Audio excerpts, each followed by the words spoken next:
Et nous enchaînons à présent avec Enjeu Patrimoine. Si vous suivez régulièrement Smart Patrimoine, vous avez sûrement remarqué que dans les réponses de nos invités, quels que soient les placements dont nous parlions en lien avec le contexte inflationniste, le sujet du compte à terme revient régulièrement. Nous avons décidé d'en savoir plus, connaître son fonctionnement et savoir surtout dans quelle stratégie patrimoniale il peut s'intégrer. Et pour cela, nous avons le plaisir de recevoir sur le plateau de Smart Patrimoine Johan Derbyshire. Bonjour Johan Derbyshire. Bonjour. Bienvenue sur le plateau de Smart Patrimoine. Vous êtes responsable des investissements chez Cara Capital.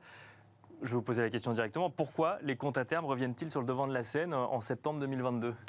Beaucoup de raisons, notamment en fait, si on regarde un peu comment fonctionne le compte à terme, un point important, ça va être notamment le taux qui va être servi par les banques. D'accord. Ce taux, il va être globalement, il y a 3 critères qui vont le faire monter à la hausse, et c'est pour ça qu'il revient en fait sur le devant de la scène, c'est que son taux redevient intéressant. D'accord. Les 3 critères, c'est tout simplement le niveau global des marchés obligataires, des rendements des marchés obligataires. Bien sûr, qui peuvent effectivement s'orienter à la hausse depuis plusieurs semaines. Oui. Exactement, depuis le début de l'année, on vit en fait un crack obligataire qui fait que les rendements deviennent vraiment intéressants. On peut parler de l'OAT qui est à 2,70, donc le rendement de la France en fait, sur les marchés, c'est à 10 ans, c'est 2,70. Bien sûr. Donc forcément, les banques sont en mesure désormais de redonner en fait, aux investisseurs face à une illiquidité qu'on va détailler, bien sûr, mais quand même une rentabilité. Et ça peut s'inscrire donc désormais, vraiment, c'est une brique qu'on peut prendre pour ne pas prendre de risques et, par exemple, rémunérer des liquidités qui vont être utilisées plus tard pour placer à plus long terme. Alors, vous disiez qu'il y avait 3 critères. Exactement. Donc il y a celui du marché obligataire, bien sûr. Exactement. Donc, pour revenir sur les 3 critères, le premier, donc, c'est le niveau global des rendements sur le marché obligataire. Les 2 autres critères, c'est la durée d'illiquidité en fait, du compte à terme. D'accord. En moyenne, les comptes à terme... Parce que c'est bloqué. Quand on place sur un compte à terme, c'est de l'argent qui est bloqué, qu'on ne peut pas ressortir avant le terme du contrat. C'est exactement ça. En fait, l'investisseur va aller vers une banque, ou plusieurs banques s'il veut faire un appel d'offres. D'accord. C'est là où il y a un intérêt à être accompagné potentiellement. Et donc, il va toquer à différentes banques. Et les banques, en fait, en fonction de leur capacité à elles et des niveaux global de marché, ils vont donner des taux. Alors, ça peut être des taux à un mois, 3 mois, 6 mois, enfin différentes maturités, le maximum étant 5 ans. D'accord. Ah oui, donc ça peut être un placement quand même très court terme. Ça peut être un placement très court terme. C'est-à-dire que par exemple, si on se dit, et beaucoup d'investisseurs aujourd'hui, on l'entend par exemple chez nos clients, actuellement la rentrée me fait peur avec les problématiques en Europe, etc., d'énergie. J'ai, je sais pas, 3 millions d'euros ou beaucoup plus petits montants, mais que je veux les investir sur 6 mois ou 1 an, si l'investisseur a par exemple une volonté d'attendre, il peut ouvrir plusieurs comptes à terme. Ce qu'il faut savoir par contre, c'est que notamment le dépôt est unique. Donc qu'est-ce que ça veut dire ? Ça veut dire que, imaginons qu'on veut placer 10 000 euros, oui, c'était effectivement ma question de qu'est-ce que c'est beaucoup plus petit montant par rapport à 3 millions d'euros. Ça peut être 10 000 euros. Ça peut être exactement 10 000 euros, 5 000 euros. Ça dépend des banques. Il y a des banques qui vont mettre des minimums à 100 000, d'autres à 500 000 et d'autres à... Pas forcément le premier euro, mais voilà, sur des montants qui sont beaucoup plus faibles. On parlait de 5 000, 10 000 euros, c'est tout à fait faisable. Et après, ça va être vraiment la durée du placement, de l'illiquidité, qui va aussi avoir un effet. Sur le taux ? Sur le taux, exactement, qui va être servi. Plus c'est bloqué longtemps, plus le taux proposé est élevé ? Exactement. Donc, pour donner un peu un ordre d'idée, j'ai interrogé quelques banques. Par exemple, à 1 an, on peut trouver aujourd'hui 2,36. Sur des maturités beaucoup plus courtes, 1 mois, ça va être 0,50. D'accord. Donc, ça reste quand même intéressant par rapport à du cash qui est à 0, exactement. Donc, ça peut être vraiment une brique qu'on peut utiliser. Cette brique, en revanche, elle doit être jugée en fait en amont de manière intelligente. C'est-à-dire que comparé à un livret A qui est à 2%, à 1 mois à 0,50, ça n'a pas forcément de sens quand on a envie de placer, je ne sais pas, 5 000 euros. En revanche, à 1 an à 2,36, on peut se poser la question si on n'a vraiment pas du tout besoin de cet argent. Et par exemple, alors je suis déjà venu sur le plateau de Bismart, on parlait de fonds euros. Bien sûr. À 1 an, un 2,36, ça commence à challenger quand même le fonds euro. Bien sûr.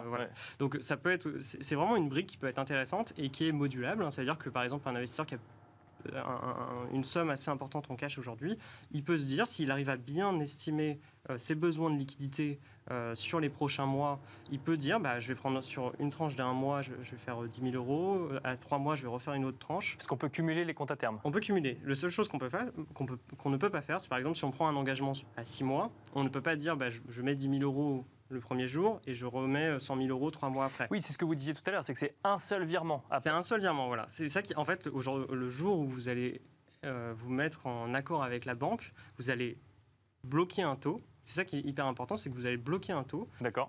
Et ce taux-là, il va être sur une somme qui va être déterminée. Et c'est notamment le troisième critère, c'est aussi le montant que vous mettez. Généralement, plus les montants étant plus importants, vous allez être un peu mieux servi par votre banque.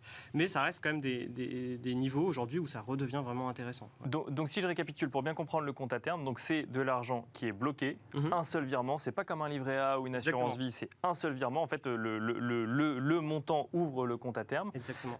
C'est bloqué sur des durées qui peuvent être très courtes, voire moyen terme, si on considère que 5 ans c'est du moyen terme. Ouais. Et plus on va laisser cet argent bloqué longtemps, plus on aura potentiellement un rendement élevé. Bon, je caricature, hein, évidemment, il y a plein de détails à apporter à ça, mais la question qu'on a envie de se poser, c'est comment est-ce que ça peut s'intégrer aujourd'hui dans un contexte de gestion de patrimoine. Vous nous avez donné la piste d'épargnants qui seraient incertains vis-à-vis du contexte actuel. Parce qu'en fait, ce qu'on n'a pas dit, c'est que c'est sécurisé du coup C'est totalement sécurisé. En fait, le seul risque que vous prenez, comme votre livret A, comme votre compte bancaire, c'est le risque en fait, de faillite de votre banque. D'accord, ok. Voilà, si vous allez voir des grands établissements français qui sont très bien notés par des agences de notation, voilà, c'est plutôt très sécurisé. À moins qu'il y ait une crise financière, normalement, c'est sécurisé, c'est ça. Donc oui, on considère que c'est comme le fonds euro, c'est sécurisé. C'est un placement 100% capital garanti. D'accord.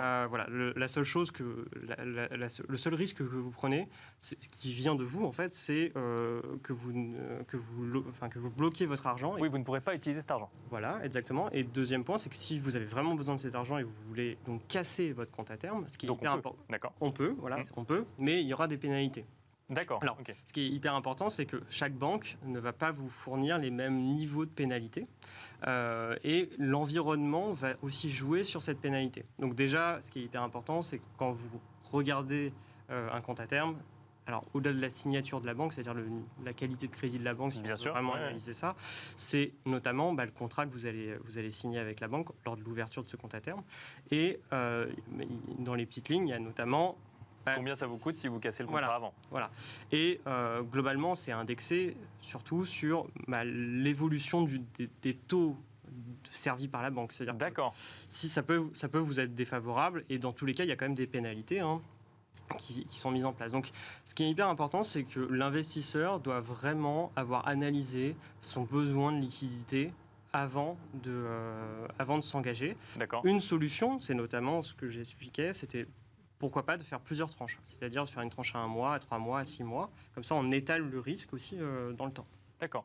Une question, c'est à qui ça s'adresse ? Parce qu'effectivement, est-ce que ça peut correspondre à tout type de patrimoine, toute stratégie d'épargnant, ou il y a quand même un profil qui pourrait être plus concerné par cela ? Il n'y a pas vraiment de profil type, c'est-à-dire qu'il n'y a pas de profil type. Aujourd'hui, c'est sûr que quelqu'un qui a très peu d'argent, bon, il y a déjà des livrets A bien sûr, qui offrent une liquidité. Qui offrent une liquidité, on peut sortir l'argent, voilà, c'est quand même beaucoup plus simple.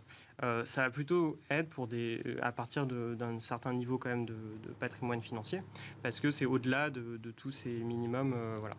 Par contre, ça peut répondre aussi à des investisseurs qui ont l'habitude en fait de faire des investissements, et notamment, alors la première catégorie, c'est les gens qui ont beaucoup de liquidités et qui ne veulent pas les investir en une fois. D'accord. Ça, on en a déjà parlé. La deuxième partie, ça peut très bien s'intégrer dans une gestion de patrimoine quand vous avez des engagements, mais qui sont connus. Et l'exemple type, c'est le private equity, tous les private assets, c'est-à-dire que c'est des investissements où vous vous êtes engagé par exemple sur 100 000 euros, et vous savez que la première année, ça va être 25 000 euros qui va vous être demandé par la société de gestion, puis elle va continuer à investir et à choisir de nouvelles entreprises, et donc en deuxième année, elle va vous redemander 25 000 euros. Alors, c'est pas quelque chose qui est totalement certain en termes de calendrier, mais vous savez que vous allez quand même avoir une certaine... Oui, vous savez que vous avez engagé 100 000 euros, mais qu'il y a une partie de l'argent qu'on ne vous demandera que dans 2 ou 3 ans. Voilà. Donc, vous pouvez effectivement... Et donc, ça peut totalement correspondre à cette stratégie-là. Donc, par exemple, c'est des stratégies qui peuvent être mises en place et que nous, on utilise en tout cas pour nos clients. Un mot quand même pour préciser si c'est un sujet ou non, ça n'est peut-être pas un sujet. La fiscalité du compte à terme, elle est particulière ou Elle est particulière en fait. Elle n'est pas particulière, pardon. Elle est classique. Elle est classique, exactement. Donc ça va être le prélèvement forfaitaire ou sur l'impôt sur le revenu. Voilà. Et sur des sociétés, ça va être l'impôt sur les sociétés. Et alors, autre question, là on a parlé du taux.